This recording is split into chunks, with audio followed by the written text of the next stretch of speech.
Today we are in the third and of course hopefully the last session of this chapter of electrostatics relating with field and potential. Now today we're going to do dipoles, but this time the field due to the dipole at any position. So we're going to consider that as the case today first. Alright, last time we did the field due to the dipole at the end-on, then we did the brood-on. Now we're going to do at any position. That is the general. Consider the dipole. Now we'll consider a point, let's say Q, and here we want to find the field due to this dipole.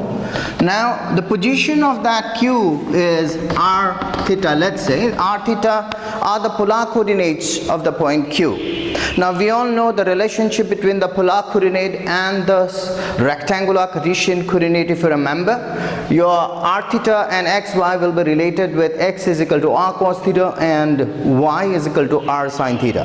And we all know r is equal to square root of x square plus y square. Well, I don't want to go to that extent now. Well, this is theta and this is r. O to Q. We'll have minus Q here and then a plus Q here. We all know there is an A, that point is B. Well, let's try to find the field at Q. We all know that this thing is L and L. Right. Now, what we will do here is we have this dipole moment P. Alright, the approach, the essence of this particular derivation is based on, we'll have to resolve the dipole moment P into two perpendicular components, one which is along OQ, there. This is my, since it is along theta, so it is like P cos theta component, and the other one which is perpendicular to that, and we will call that one as the P sin theta component. So along theta is your cos theta component, this is your P, along theta P cos theta, perpendicular to that P sin theta. Now what do we see here is for the dipole P cos theta, now P cos theta is a dipole and P sin theta is also a dipole. So for this P cos theta dipole, the point Q is at the end-on position, whereas for the P sin theta component, the point Q is at the brood-on position. And we will have to deal with the case of ideal dipole here when we write the expressions now, especially when we are considering this P cos theta and P sin theta, because if we go to the general expression, then it's going to be so complex. So we will take help of the ideal dipoles expression for the end-on and the brood-on. Alright. We'll do here is first, like of course, to find the field at Q, that's like r theta due to the dipole.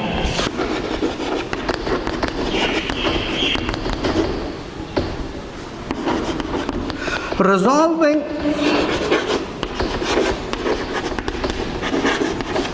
P along and perpendicular to OQ,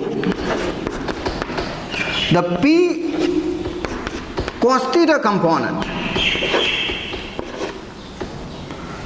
Okay, let's write this way. It will be much more better, saying point Q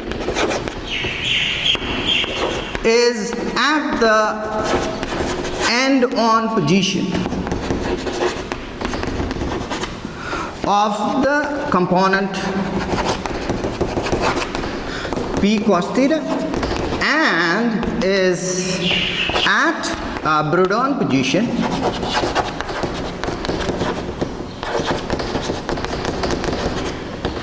of the component P sin theta. Therefore, field at Q due to P cos theta component. Let's write that field as we'll take this, since it is along this direction, alright, end-on field, you all know it will be directed along the axis. So that's the reason why what we'll do here is, we'll take this field here as ER field. The field which is directed along the axis, because we all know that at the end-on position, the field is along the axis of the dipole. Alright, and they both have the same direction, like the dipole moment and the field, they both are directed in the same direction, and that is along the axis. So along the same line, that is along P cos theta, and that component I'll call that one as ER. So my ER will be equal to, well, we all know the expression for ideal dipole, it is for the end-on field, it is 2P, that is divided by 4 pi epsilon naught with an r cube. So we're going to do that. This is 2p cos theta, because here my dipole moment is not p, but it is p cos theta. See, for an ideal dipole, EE will be equal to 1 by 4 pi epsilon naught, and that is 2p divided by an r cube. There you are. So that's the case. So this is 2p, 2, instead of p, what I'm going to write, p cos theta, because my dipole here is p cos theta, divided by, of course, 4 pi epsilon naught with an r cube. That is my ER. And field at Q due to p sine theta component. Now we all know the field due to, alright, the dipole at a Bredon position, here like this. My dipole will be directed this way, let's say, along the x-axis. Then in the other case, my field at the Bredon position will be directed anti-parallel to this, and it is directed on the negative x-axis. So the dipole along the positive x-axis, field along the negative x-axis. That's the reason why vectorially writing that one, the Bredon field, it was written as EB vectorially minus, and at the top we didn't have 2p, but this was simply a p divided by 4 pi epsilon naught with an r cube, that way. Alright, so here field due to p sine theta component, because for p sine theta component, that point Q is at the Bredon position. So here we go, we'll write this one as E theta. So we will direct that field this way. Here, this is the idea. So I'm going to go anti-parallel to this. So it's like that.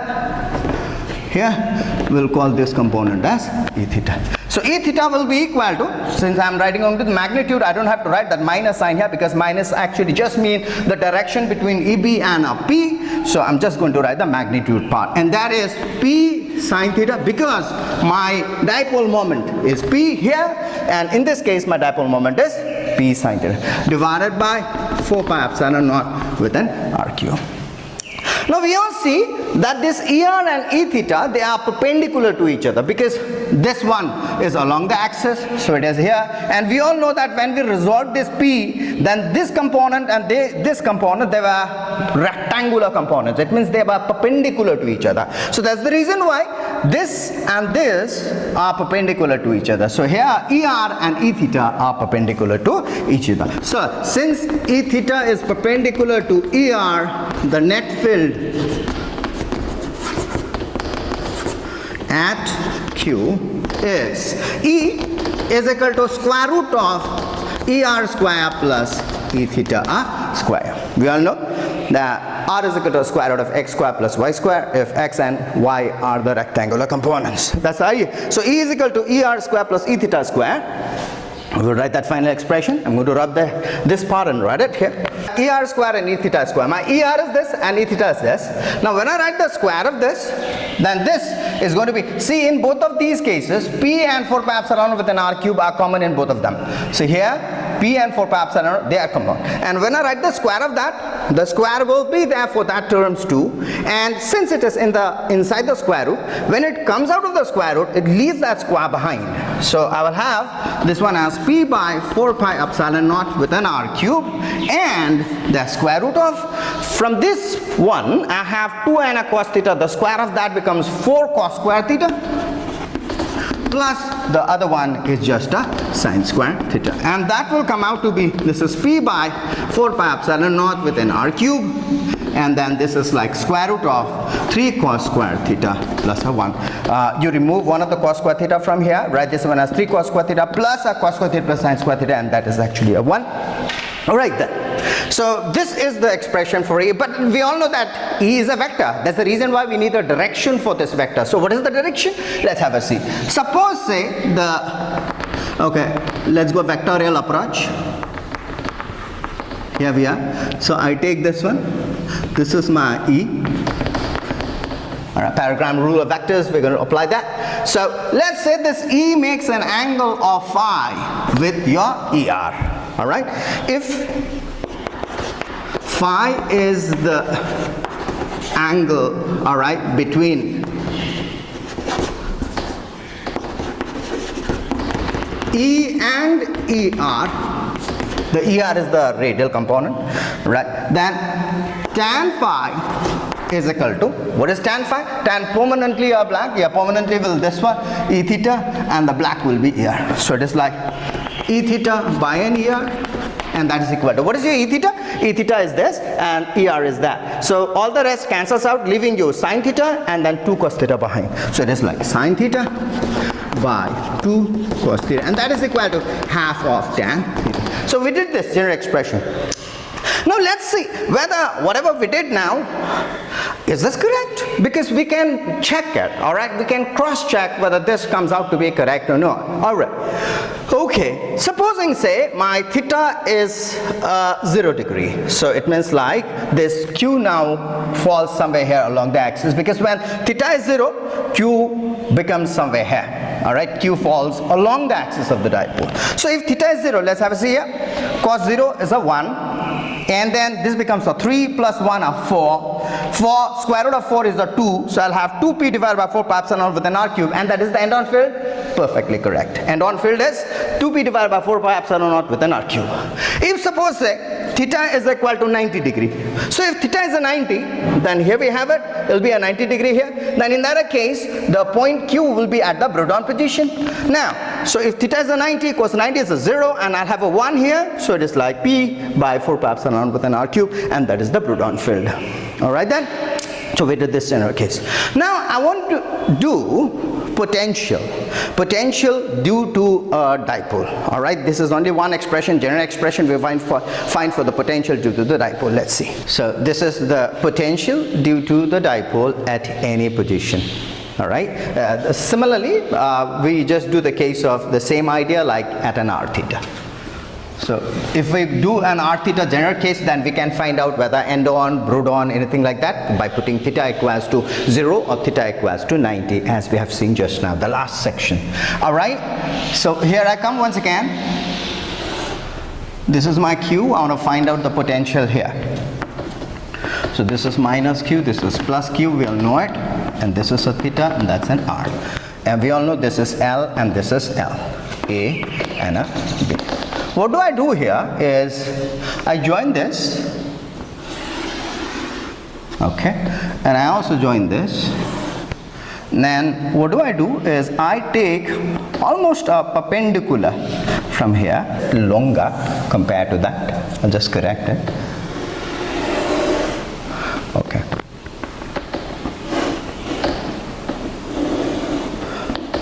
So figure wise, see what I'm trying to do here is if this R is very, very long, alright, compared to of course L, meaning that R is so far away, then what actually happens is we can take this and that distance is almost to be same. That is the logic we are trying to find out, because whenever we want to find the potential, then we all know we require the distance. So since that distance is required, Q divided by 4 pi epsilon naught with an R, that R is the distance here.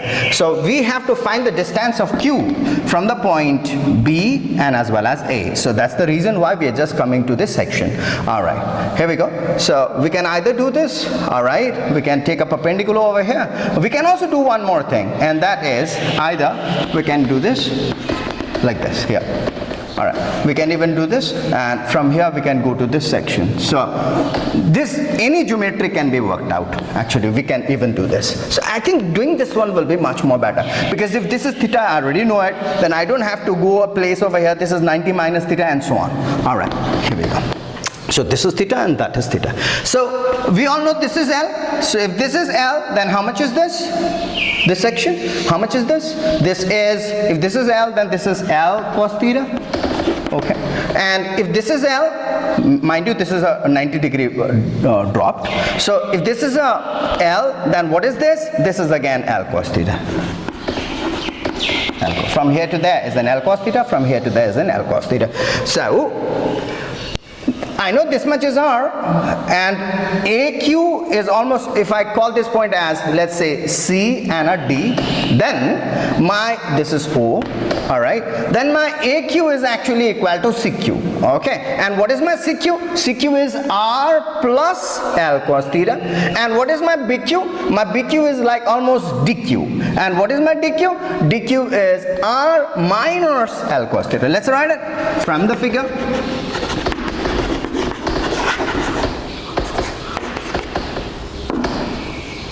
AQ is equal to CQ, and that is equal to R plus L cos theta, and BQ is equal to DQ, and that is equal to R minus L cos theta.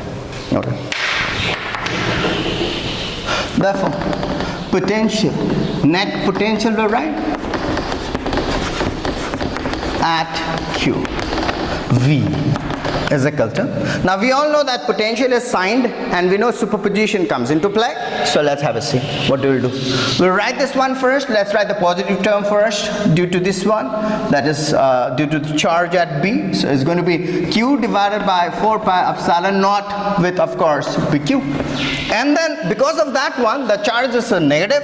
That's the reason why potential due to that is negative. So I'll write minus Q divided by 4 pi epsilon naught with Q. And that is equal to Q by 4 pi epsilon naught. You can take this thing common if you want to, divide by 1 by, what's my BQ? My BQ is R minus L cos theta, and there is a minus 1 by R plus L cos theta, because your AQ is R plus L cos theta, and that is equal to Q by 4 pi epsilon naught. So we'll have this one as R square minus L square cos square theta, the LCM part, and I'll have that R plus L cos theta, and because of minus, that will be minus R plus L cos theta. Here we go. All right, so I'll have this one as, mind you, this is L and a cos theta. So I'll have 2L cos theta there. So this is Q into 2L cos theta divided by L cos theta is a 2L cos theta, divided by 4 pi epsilon naught with R square minus L square cos square theta. Here we go. And that is equal to, we can take that one as P if you remember. So it is like P cos theta divided by 4 pi epsilon naught with R square minus L square cos square theta. Here we go. This is the general. If you want to write that in a dot product term, we can still write it. But what I want in case of dot product, when I write it, then I'll have to take for an ideal dipole. That'll be much more better a situation, because I'll bring in that R thing into play. If you want to see, you can see it. For ideal dipole, R is greater than L or L cos theta. So L cos theta part can be ignored. So I'll have this one as V will be equal to P cos theta divided by, I'll have 4 pi epsilon naught with an R square. So if I write that one as P, you can bring in R hat into play if you want to.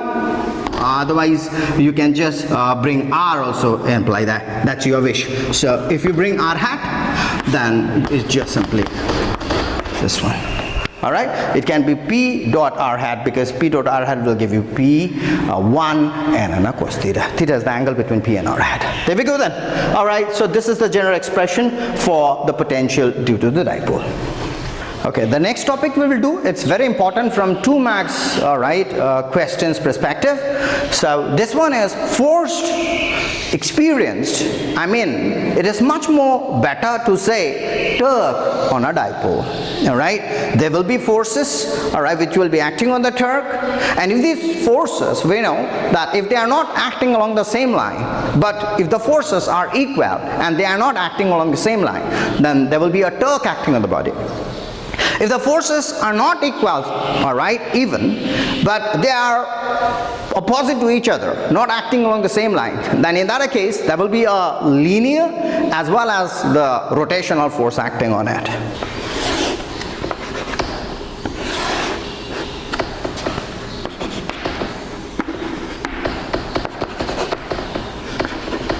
So we have this dipole AB in the direction, and the direction of electric field is that. This is the direction of electric field, and the dipole moment is making an angle of theta. It means the dipole, it is at an angle theta with the electric field. So we're going to find out what is the torque acting on this dipole.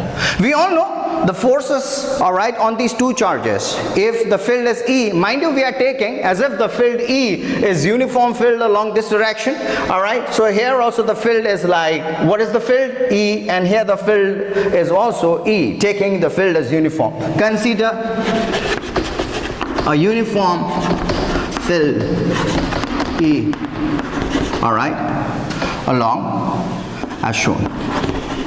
So the direction is as shown in the figure. Let theta be the angle made by the dipole with the field. All right. Now what are the forces acting? Now we all know that whenever there is a charge, all right, placed in a field, we all know that field is force on a unit charge, and if I have a Q charge there, then the force on that charge will be Q into E. See, field is force divided by charge. So what is force? Q into E, charge into the field. All right, so force on this one, force on this charge will be, since it will be directed that way, that's positive, so that's the reason why the field comes out to be that, because we all know that in the direction of the field, the force will be acting, all right. So force and the field, since the charge is positive, the force will be acting in that direction. So QE will be acting in that direction, all right. Whereas over here, my QE will be acting in the downward direction, because we know the charge here is negative and the field is directed in the upward direction, all right. See, the concept of seeing this one is either you see this way, vectorially it will be given this. So if I have E, Q to be positive, then F takes the direction of E, and if Q is negative, then F is opposite to E. That's the idea. All right, so here Q is negative, so F, this is the force QE, and this QE is opposite to E, and here this is positive, charge Q is positive, so QE is in the direction of E. It is in the same direction. Now these two forces, this QE and that QE, these two are equal forces, and they are also parallel forces. So two equal parallel forces, all right, acting on a body, but mind you, they must not be acting along the same line, because if they act along the same line, there won't be any torque, all right. So for torque to exist, the two forces must be acting along a different line. Is that okay? They must be acting along different lines, I would more say. So here, so this force is acting along that line, this force is acting along this line. That's the reason why these two forces comprises couple. The two forces QE each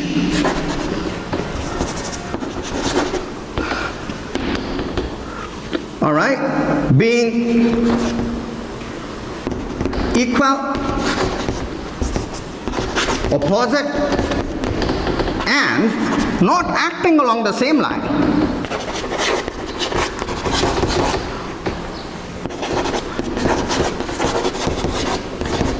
Comprise a couple.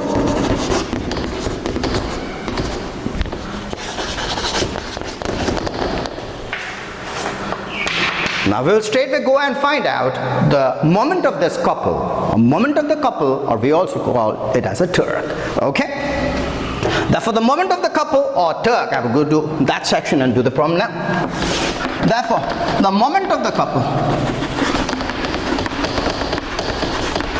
or torque. Tau is equal to, we all know the moment of couple or torque is nothing but it is the magnitude of any one of the force into the arm of the couple. This arm of the couple here is going to be this one. I can produce any one of this line of the force and draw perpendicular from the other section. Then that becomes this one. So this is my A and that's B. Let's call this point as C. Then my AC becomes the arm of the couple. Alright, perpendicular distance between these two. Alright, so here we go. What is my AC? If this angle is a theta, we all know alternate wise that angle is a theta. And I know this AB is actually 2L. Alright, AB is equal to 2L. And I have this AC. Your AC is equal to AB times sine theta. So it is AB times sine theta, and that is equal to 2L sine theta. My torque here is any one of the force, that is QE, into the perpendicular distance between the line of action of these two forces, and that is my AC. And that is equal to QE into 2L with a sine theta. Alright, and that is equal to P E sine theta, where P is equal to Q into 2L, the dipole moment. So it is P. So tau here will be equal to P sine theta. This is the expression for the torque.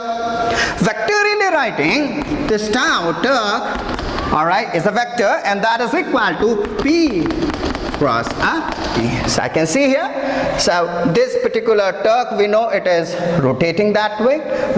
It will rotate that way, this one, the dipole, alright, and my E is directed that way. Here we see P and E, PE, so your torque will be directed this way. That's the direction of torque, perpendicular to the plane of the board, and it is towards us.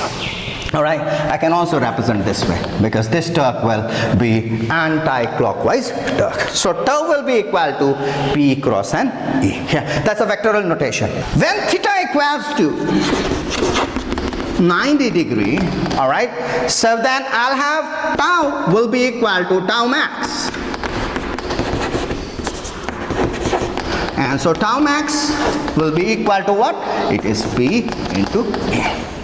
When theta is equal to, and at this point, if your E is equal to 1, dipole moment can be defined, or can also be defined as the maximum torque acting on the dipole when the dipole is placed at right angles to the unit field. Mind you, the right angle is important because theta must be a 90 degree. Alright, so it is when it is placed at a right angle to the unit field. My E also must be 1. Meaning to say this, when E is equal to 1 and theta equals to 90, then your tau max is equal to E. That's the idea. From there we define the dipole moment. Okay. The next section is, we will find out the potential energy. Alright, we'll find out the potential energy of the dipole, alright, in some special cases. One will place it parallel, another one will place perpendicular, another one will place anti-parallel to the field, and we'll find out the potential energy of the dipole. And the next section we will do is the general section of the dipole, potential energy of the dipole in general. Alright. Okay, this is the potential energy of the dipole in various cases, standard, but alright. In the first case we will take, let's say P is parallel to E, case 1. So when P is parallel to E, we'll go with situation like this. So this is my E, let's say E is directed in the upward direction along positive y-axis, let's say.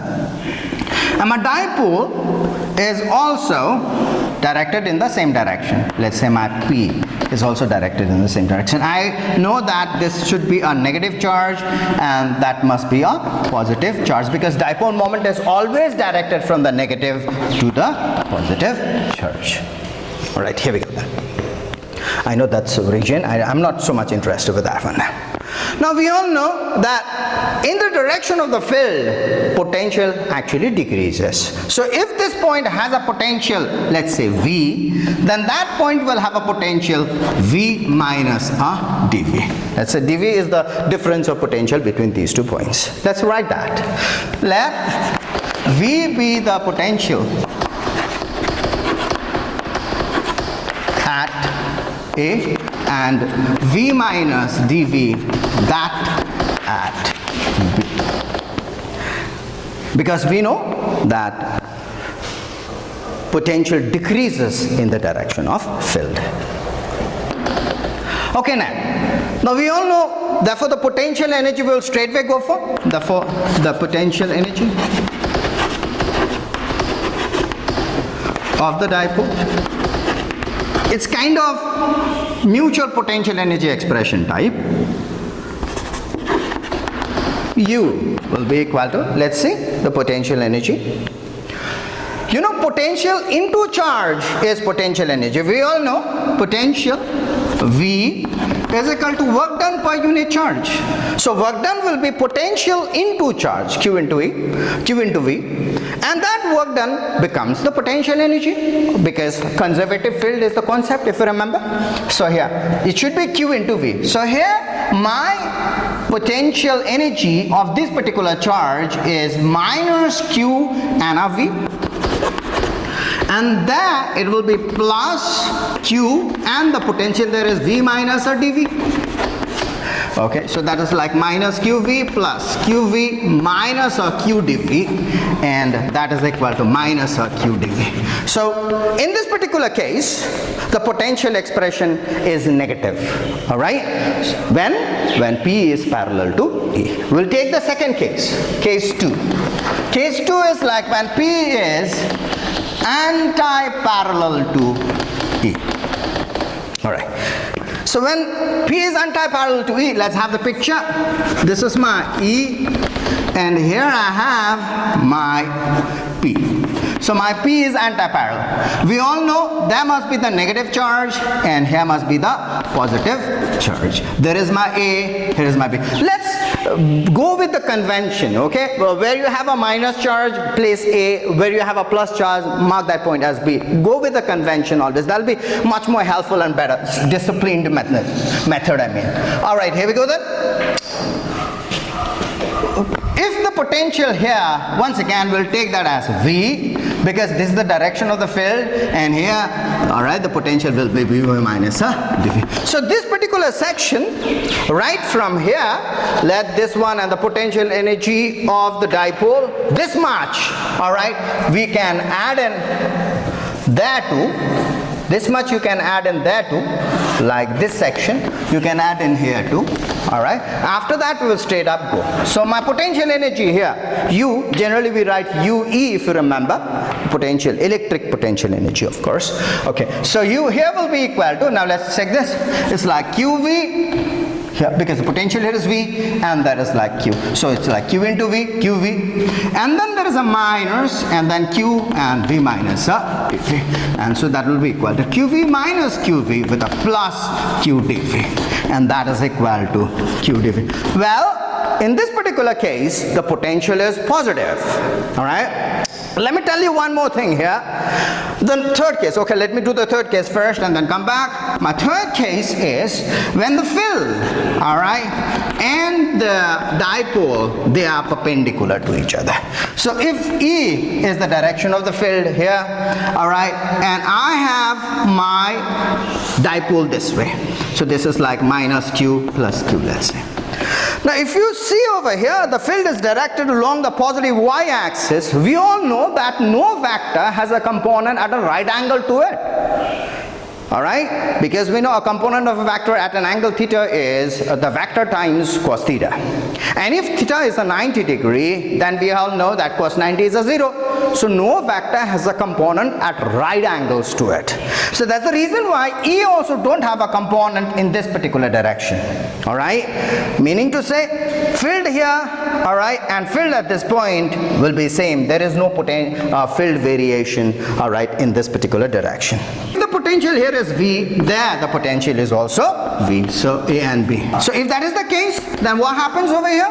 The potential energy will be equal to minus QV plus QV, and that is will be equal to 0. So in the third case, when E and P are perpendicular to each other, that time the potential energy is equal to 0. We saw three cases. One, the parallel, another one, anti-parallel, third, perpendicular. So in all these three cases, what we see here is the potential energy in one case is negative. The potential energy in the other case, that is anti-parallel case, is positive, and the third case, it is 0. It is like this is the smallest potential and slightly bigger potential is that, and still bigger than that one is this, right? But we all know that all systems tend to attain the minimum potential energy in order to attain stability. All right, potential energy expressions can lead you to stability. All right, so what we come at this particular situation, and that one we will see here, is if you see what are the forces acting, all right, on these charges, that QE and a QE here, so field is E, so force is QE, and here also QE. Here the force is directed downward, and here the force is directed upward. See, the force QE will be directed down because E is directed, the charge is negative, and here Q is positive, so the force is direct. These two forces, they are opposite, they are equal opposite forces, but they are acting along the same line. So since they are acting along the same line, there is no torque acting on it. All right, the forces are balancing, there is no torque, it means zero torque. It is a case of equilibrium. All right, but what kind of equilibrium is it? All right, then if you see it, since it has a minimum potential energy in this particular configuration, this should be the case of stable equilibrium. All right, because in case of stable equilibrium, all right, the potential energy is minimum. All right, what actually, it's not only the case of stable equilibrium, the potential energy is minimum. Actually, what happens is, suppose say I just fidget around with the dipole and I just alter the direction of dipole, let's say by an angle theta, let's say in this particular case.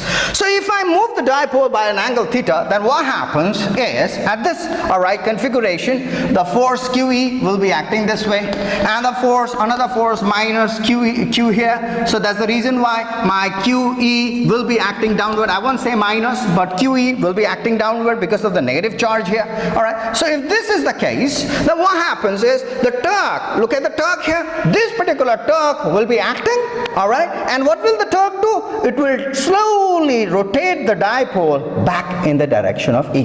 So it means even if you move the dipole at this particular configuration, the torque will bring the dipole back. All right, this is the case of stable equilibrium.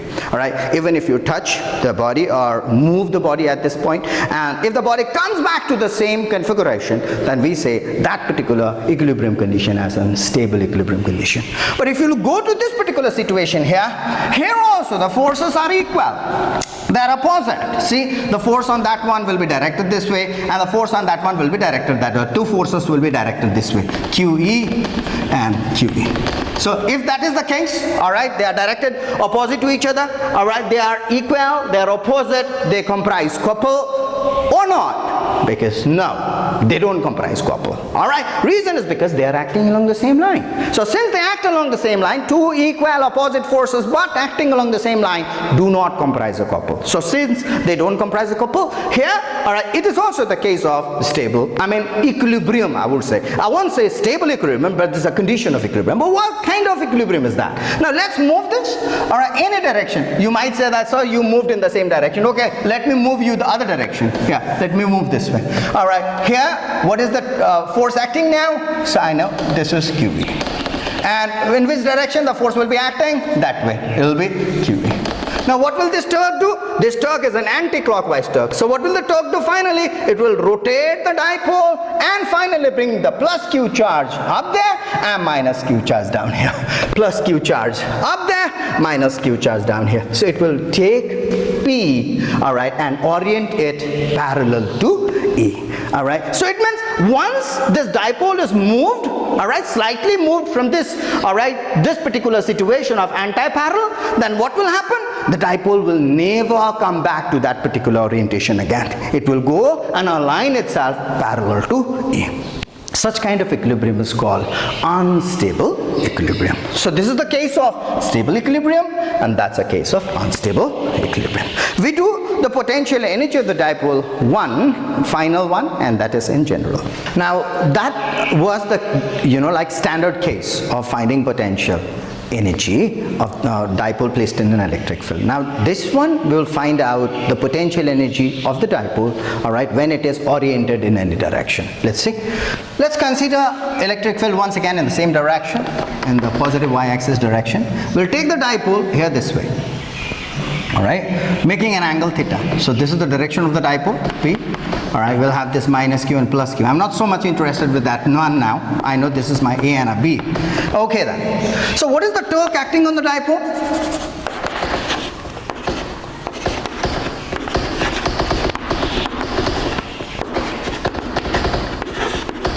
Tau will be equal to, we just know it is P cross E, and that is P E sine theta. And I know you all know what is P, right? P is Q into 2L. So this is the torque acting on the dipole, P E sine theta.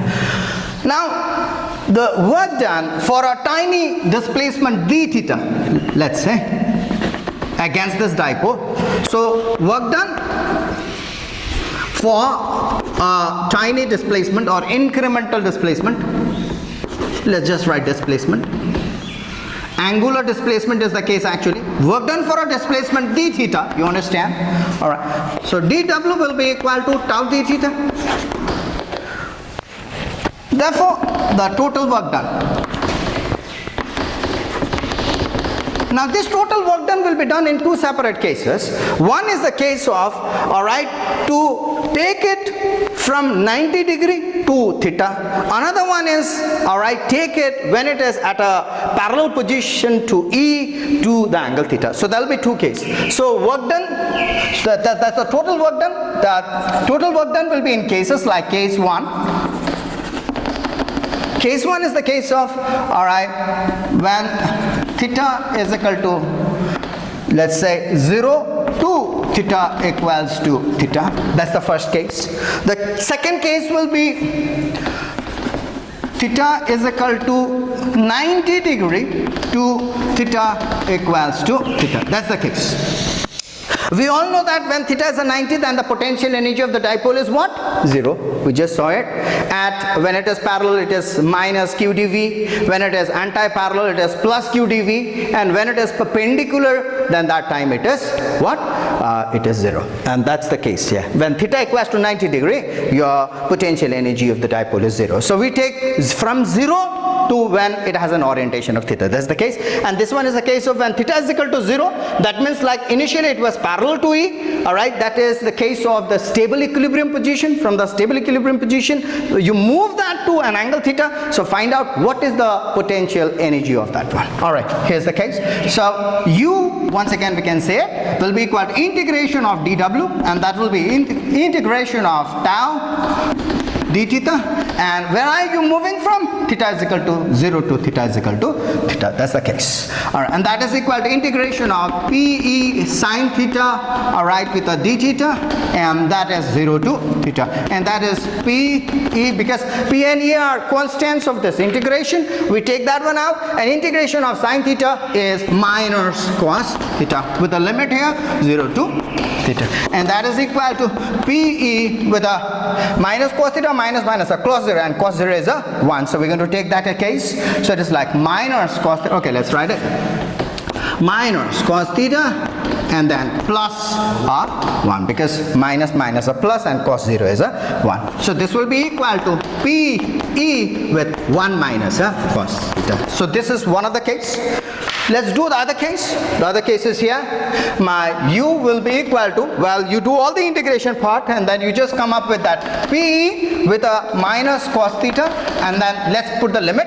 The limit here is going to be, it is from theta is equal to 90 to theta is equal to theta, right? So this is the 90 lower limit and upper limit is a theta. So that's the case, and that will be equal to Pe, and this will be minus cos theta, because cos 90 is a 0. So that's minus Pe with a cos theta. Well, I can write that one as minus P dot P. Can be written in the vector form in the dot products of these two vectors. Okay, that is the case. The next one we will do is, oscillations in dipole. It means like I place the dipole in an electric field, alright, I want to find out what is the time period of oscillation of the dipole, because this dipole will actually oscillate about its main position. The main position is going to be the stable equilibrium position. When you just fidget around, we all know that it will go back to its same position, but we all know because of the inertia case, it will shoot on the other side, and that is how the, like the swinging oscillatory motion will start on. We'll try to find out what is the time period of the dipole. For our displacement theta, of course angular displacement theta, restoring torque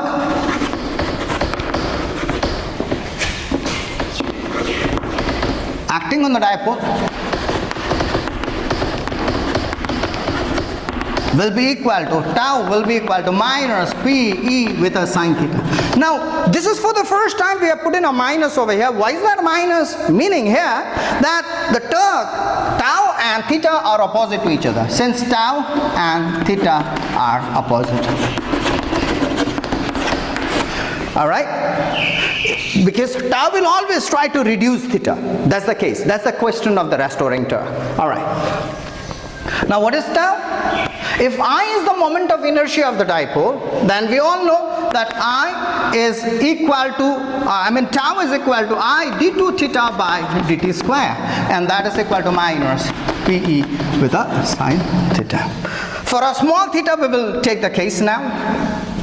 So d2 theta by dt square will be equal to minus PE by an I with a theta. We will write over here where when theta is small, we all know sine theta is almost equal to a theta. Alright, that's the case. So d2 theta by dt square, we will take this one as minus omega square theta. Well, omega square is equal to PE by an I. We'll take this one as an omega square. Reason is because if you see this exactly represents a simple harmonic motion. Alright? So if this is a simple harmonic motion, this omega, if you remember, that it is actually called angular frequency, and from where we can actually find the time period of oscillation of this dipole. Therefore, the time period of oscillation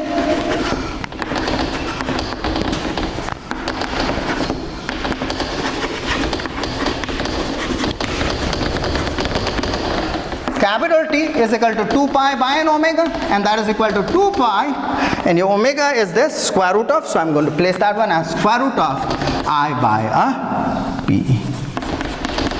So this is your time period of oscillation, from where you can also find the frequency. Okay, we'll in like very short understand natural dipoles, alright?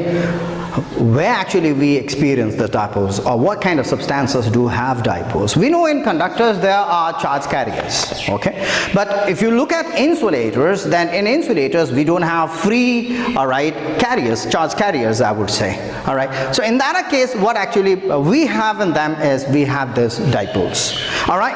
So it doesn't mean that all insulators do have a dipole. In some cases they have dipoles. It means their atoms and molecules are natural dipoles, and if they are still not a dipole, then what happens is when they are placed in an electric field, when the insulator is placed in an electric field, then the centers of these charges actually separate out, and then they become a dipole. So if you place a polar dielectric means an insulator, alright? So if the insulator can be polar as well as non-polar. So if it is polar, it means it is already a dipole, okay? What actually are polar substances? Let's try and understand polar substances.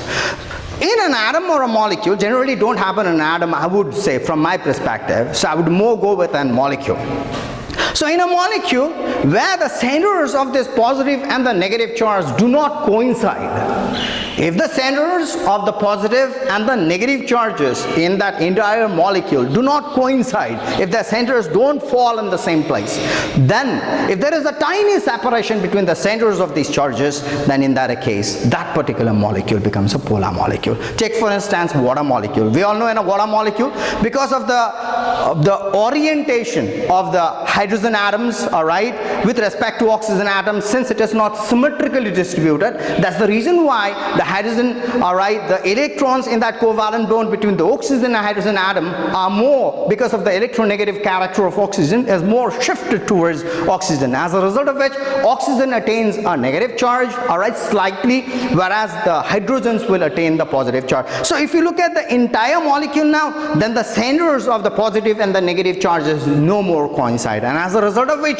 this particular molecule is a dipole molecule. So water is actually a dipole molecule. There are plenty of, you know, like very good reasons we have water being a dipole, all right. Advantages, I would more say, advantages of water being, water is a universal solvent, we all know. It acts as a solvent. It is because of that particular character called the dipole nature of its molecule.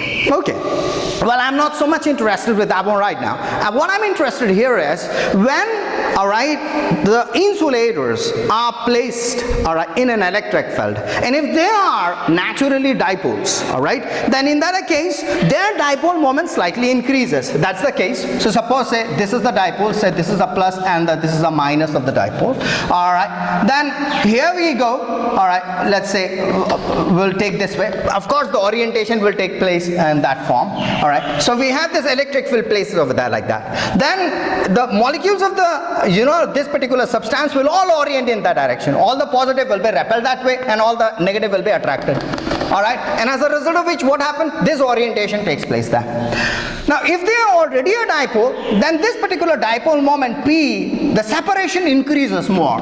So, and since the separation increases, the dipole moment P actually increases in value now. Like say it becomes P dash, and this P dash, since the charges are still the same but the distance increased, and we know dipole moment is P is Q into 2L. Since the L increases, here the dipole moment value also increases. Okay, this is the case of when it is already a dipole. But supposing, say, all right, if the particular molecule, the centers are coinciding and it is not a dipole, then in that case what happens? Now it is placed in an electric field. As soon as it is placed in an electric field, this particular centers of the positive and the negative charges now will slightly separate from each other.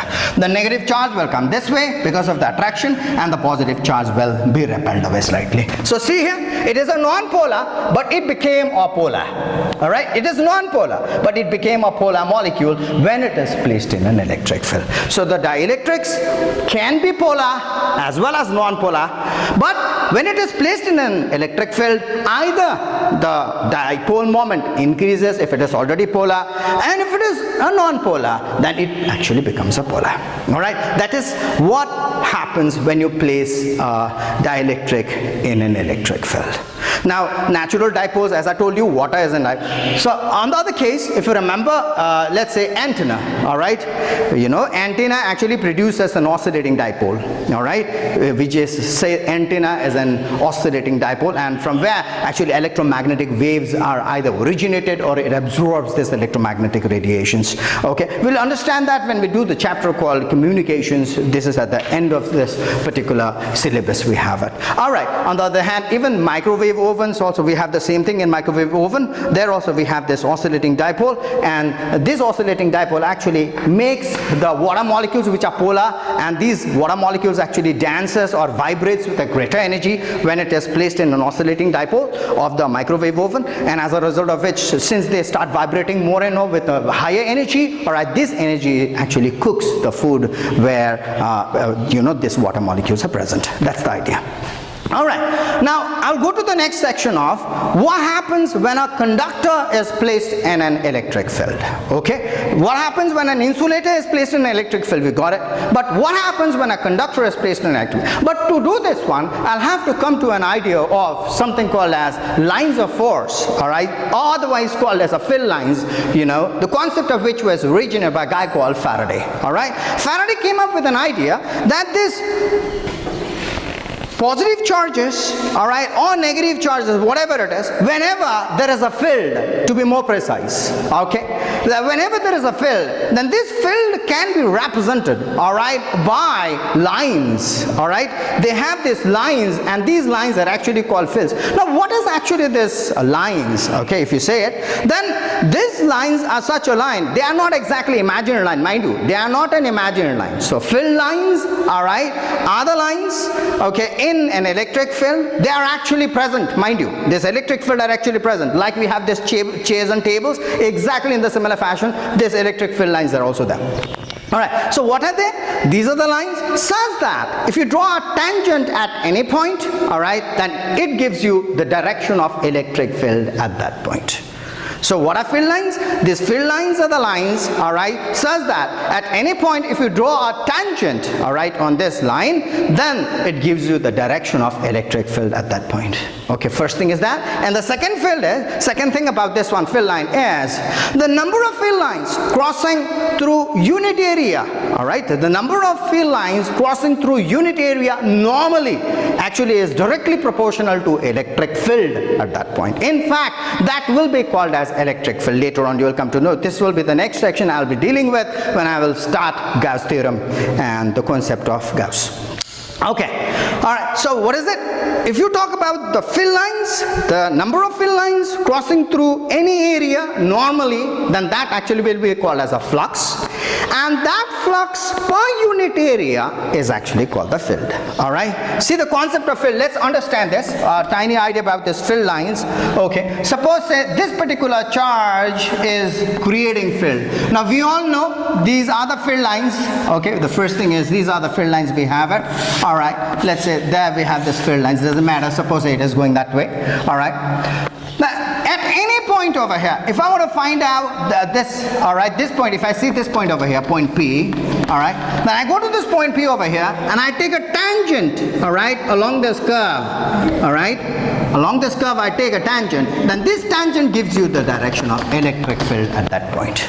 So tangent at that point gives you the direction of electric field. There are properties of this electric field. Let's try and understand. There are a few topics of electric field. We'll try and understand those topics here. Okay, what are they? These are called properties of field lines. Now, one more thing I'd like to tell about this one is, why are they called? They were actually originated, otherwise coined as lines of force. But later on, alright, physicists, alright, and scholars started naming that one as, no, this must not be said as a lines of force, but field lines are a preferable term. Why is that? Let's say. Reason is because if I call lines of force, alright, these lines are already there, even if there is a charge present here or not. See, the lines are still there, whether there is a charge here at this point or not. But if you want to talk about, if you have a charge here, and if there is a field E, then the force will be actually QE, alright. So this will be the expression for force acting on a Q charge. So, but then this field line is still there, whether the charge Q is present or not. So, lines of force is a hype term, I would say, compared to field line. So field line is better term compared to the lines of force. Okay, so what are the properties of field lines? Let's see. First thing, the field lines originate from a positive charge and they generally terminate on a negative charge. Mind you, alright, they generally don't, not even terminate on a negative charge, they even terminate on even a conductor, even if it is charged or not, mind you. Alright, that is the second case which I want to stress on. I'll come back to that one. Okay, first. Second is, no field lines intersect each other. Alright, so if there are two field lines, these two field lines never intersect each other. Now why don't two field lines intersect each other? Reason is because, see, the tangent to this gives the direction of an electric field, and the tangent to that gives the direction of electric field here. Alright, so but then we all know that a vector cannot have two different directions at the same point. That's the reason why these two field lines will never intersect each other, because if they intersect each other, then you will have the direction of two different directions of the field. Alright, that's the reason why we don't have these field lines intersecting each other. These field lines, they behave as a stretched elastic string. They behave as a stretched elastic string which tend to contract lengthwise. So these field lines actually, suppose you have a positive charge here and you have a negative charge here for time being. Now if I have these field lines, let's say this way, then what actually will this field have? We all know that the field lines are directed from the positive charge and terminate on the negative charge. We also know this from the other perspective, that positive charges are the source charges, negative charges are the sink charges. So what actually happens is this: if this, all right, field lines tend to contract lengthwise, then what will happen? This positive and the negative charge, they will attract each other. That's the concept. All right. That's not only the case. We will also see that the field lines which are directed in an opposite direction tend to attract each other, and the field lines which are directed in the same direction, they repel each other. All right. So that explains repulsion. Suppose you have a positive charge here, you have another positive charge here. The field lines because of that one will be directed this way. The field line because of that one will also be directed that way. And mind you, these two field lines should not be intersecting because they are repelling each other, because they are directed in the same direction. So what actually happened? They are repelling each other. The two charges are repelling each other. This particular thing also explains, the field line concept also explains induction. Now, we all know that induction precedes attraction. So what do you mean by that? Let's see it. Meaning to say is, suppose that this body is positively charged, all right, on the other hand, there is some other body here. So if this second body, if this is negative, then also this positive body will attract it. And if the second body is still not a charged body, but like just a conductor, all right, then also this positive body will actually attract it. Why? How is that? Reason is because first an induction happens. Because of induction, the near, all right, layer, otherwise the near end of this second body will have negative charges, opposite charges. Let's say if this is positive, then this will be negative, and on the far end there will be positive. Because of this negative charges, all right, being closer to this one, and the positive charges are far away from this positive charge, all right, so the force of repulsion between these positive and those positive will be smaller compared to the force of attraction between this positive and this negative. So that's the end result is the negative force will actually be dominant compared to the repulsive force. That's the reason why this body will still be attracted. So this second body, whether it is a oppositely charged body, otherwise if it is a neutral body, all right, still it will be attracted. All right. And how did that happen? Actually because of induction. So we say, all right, induction precedes attraction. So first the induction happens, then the attraction. Now let's see, suppose here is let's say a conductor, but it is a neutral body. Now you have these field lines originating here. Let's say the field lines are all in that direction. So what actually happens is these field lines go first and terminate over here. You know why do they terminate? Mind you, this is not even a negative charge. I told you then the field lines actually go and terminate on negative charge, and I told you that time that not only on a negative charge, but it is just a conductor but a neutral. Still then also the field lines must go and terminate on it. All right, so here, so this field lines will go and terminate on this particular part of this conductor. Mind you, it is neutral. Reason is because what happens is first an induction happens. Because of induction, all right, these will be the negative charges, and there equal separation of positive charges will happen on the other hand. All right, so since these are negative now, and then this field lines will go and terminate on this negative end of it. All right, and as a result of which there will be an attraction obviously, and since there are positive charges over here, the field line can again start from the other end.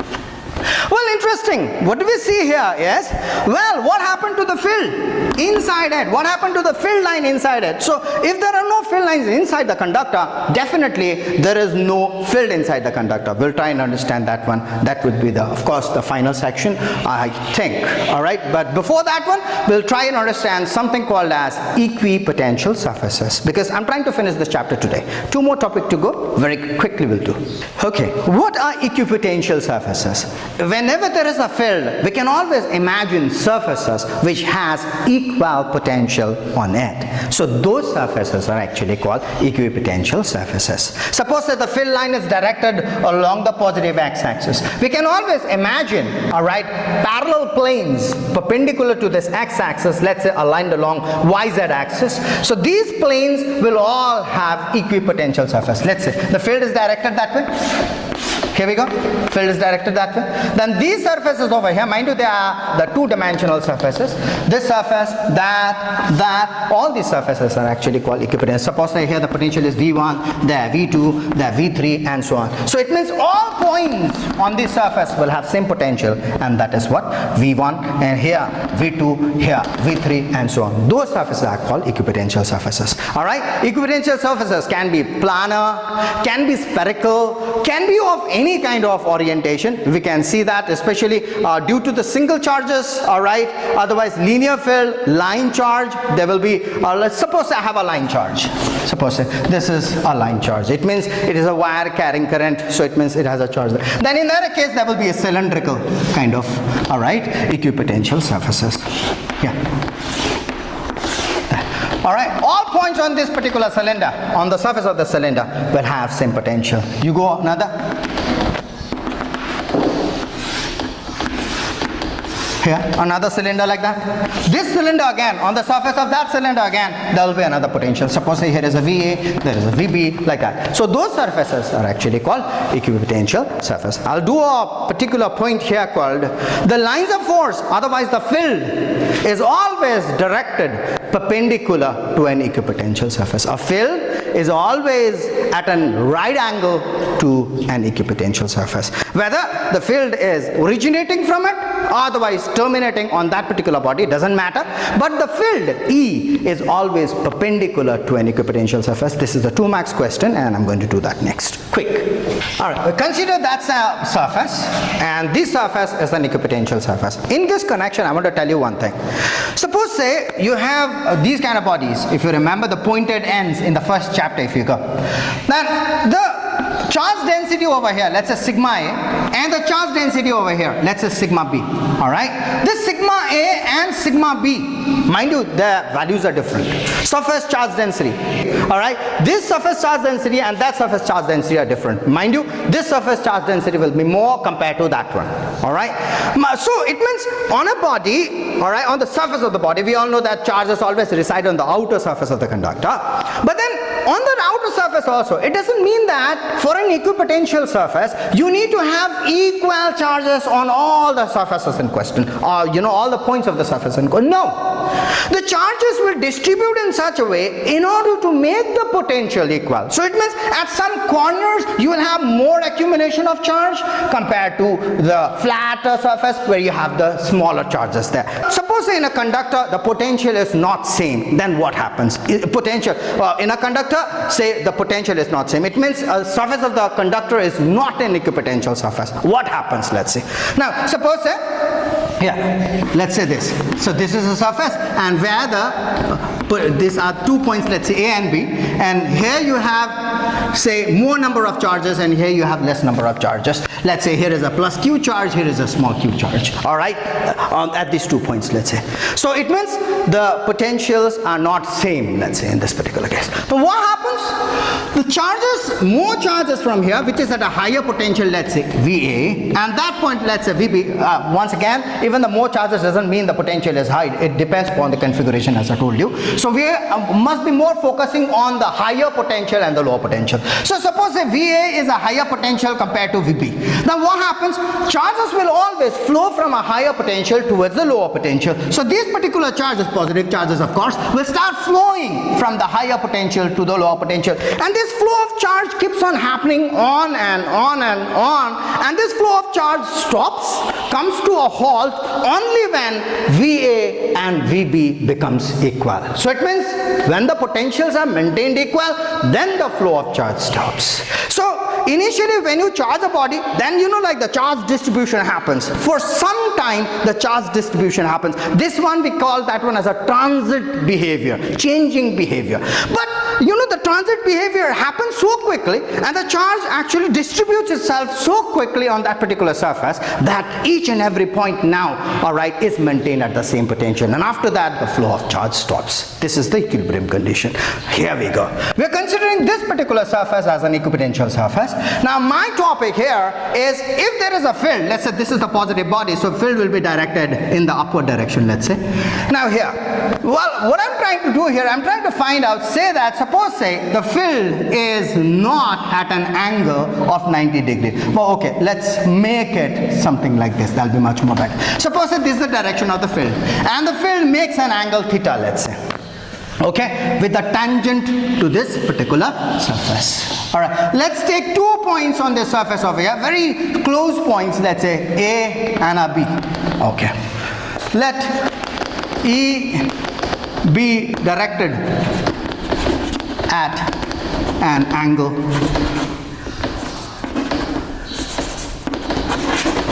theta, all right, to the surface.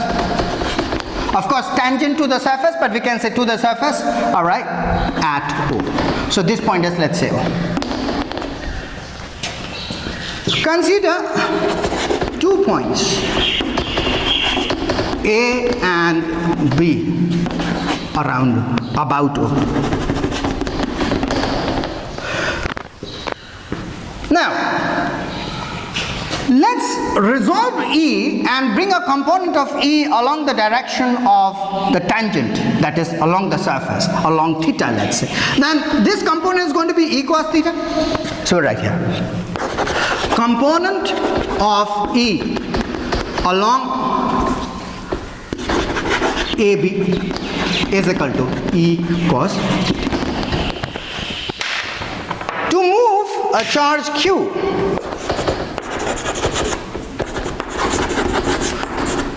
from A to B. Now what is the force acting on a charge Q? Q E cos theta, because my field is not E in that direction, but it is E cos theta. E cos theta is the force on unit charge. So on Q charge it will be Q into E cos theta. So to move a charge Q from A to B, work done, W or dW, whatever it is, dW1, that's right, and that is equal to, it will be equal to QE and then cos theta, that is my force, into AB. Force into displacement, that is my work done. And because AB and E are in the same direction, all right? Okay, that's my first case. From the definition of potential, equipotential surface, let's take from the definition of potential is fine. The work done, mind you, the work done means the same work done. dW2 will be equal to Q, you know, work done to move a Q charge from one point to another will be the potential energy, all right, and that is the work done. Work done will be what? Charge into the potential difference. So it is like Q into VB minus a VA. Potential difference, charge into potential difference, and that is equal to 0 since VA is equal to VB, equipotential.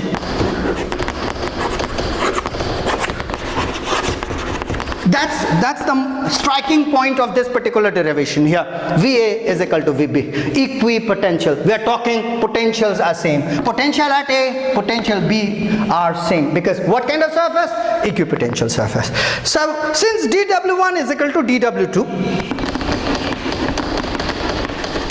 therefore PE sine theta, I'm sorry, it's a cos theta. P cos theta and then AB will be equal to 0. We all know that PE and AB cannot be 0. It's not P, I'm sorry, it is Q. So Q, E and AB cannot be 0. Why they cannot be 0? Because Q is any charge I'm considering. Why? Am I considering a 0 charge? No, I'm considering some finite charge Q. Okay, so Q cannot be 0. Is E 0? No, I'm saying that this body is charged, so it will definitely have a field. So E cannot be 0. Is AB 0? How can A be 0? I'm saying there is a finite distance AB. AB cannot be 0. So what must be 0 then? Cos theta is 0. That's the demand. So cos theta is equal to 0. Since Q, E and AB cannot be 0. Alright, since cos theta is 0, and that is equal to cos 90 degrees. Therefore, theta equals to 90 degrees. So I can see here that the field is always perpendicular to an equipotential surface. The last topic I will deal and we'll stop. Okay, I remember I was talking about when the insulator is placed in an electric field, then we know that it becomes polarized, all right? If it is already polarized, then the dipole moment increases, all right? Otherwise, it becomes polarized. The phenomenon is called polarization, all right? In fact, actually, it is the dipole moment, net dipole moment created or originated or produced per unit volume of that particular spaceman is actually called polarization, all right? It is actually taken as a polarization vector, that dipole moment per unit volume. Okay, I'm not interested with that one. Right now, I'll talk about what happens when a conductor is placed in an electric field. Let's see. So this is a conductor in an electric field.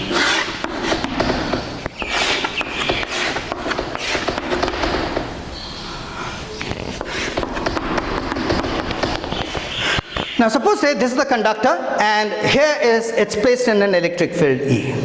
We all know what happens. We know that this conductor will have free charges in it, and this free charges we know free electrons. So what will free electrons do? The free electrons will start accumulating this end. Why will it start accumulating that end? We all know that if the charge Q is placed in electric field E, then the force experienced will be QE. Here the electron E, small e, will experience a force, the force on an electron F will be equal to E, capital E. That's the magnitude of the force. What is the direction? Because charge of an electron is negative, this force will be opposite to E. We all know F is equal to QE. There, F and E. So if E is directed that way, but since this one here, minus E, let's say. That's the case. So field and the force in case of electron, they are opposite to each other. So that's the reason why these electrons, the tiny electrons, will start experiencing that force, and these electrons will start accumulating at this end. So because of that force, these electrons will start experiencing the force QE, E, capital E, and these, because due to that one, this will be attracted towards this end. They will all migrate towards this. So when the electron starts migrating this way, then what happens at these ends? The atoms, because of the dearth of electron, because of losing of electron, they will actually start having positive charges there. All right? The positive charges will start originating there. Now what will happen?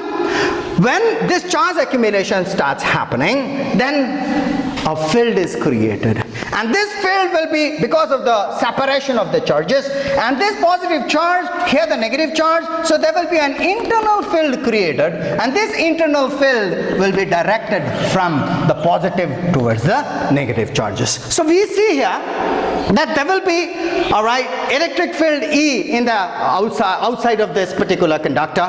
Now this particular conductor, this particular field will also be acting on the charges inside the conductor. Okay, fine. Now but then what happens after some time, when this internal field is created because of this charge separation, then inside the conductor there will be the net field. What is the net field? The net field E dash will be equal to E minus and EI. All right, because E is directed that way, E is directed that way, and EI is directed this way. So that's the reason why there will be the net field E dash, and that will be equal to E minus and EI. So after some time, what will happen? The electrons will still experience the force, and that time the force F dash will be equal to E and an E dash. Let's not write the negative sign, we have it. See? Now the reduced field is E dash, net field inside the conductor, and the force on the electrons will be F dash, and that will be equal. So the force will start becoming smaller and smaller and smaller, and as a result of which electrons will start experiencing a smaller force, and they will slowly, all right, in a smaller rate migrate still towards the left.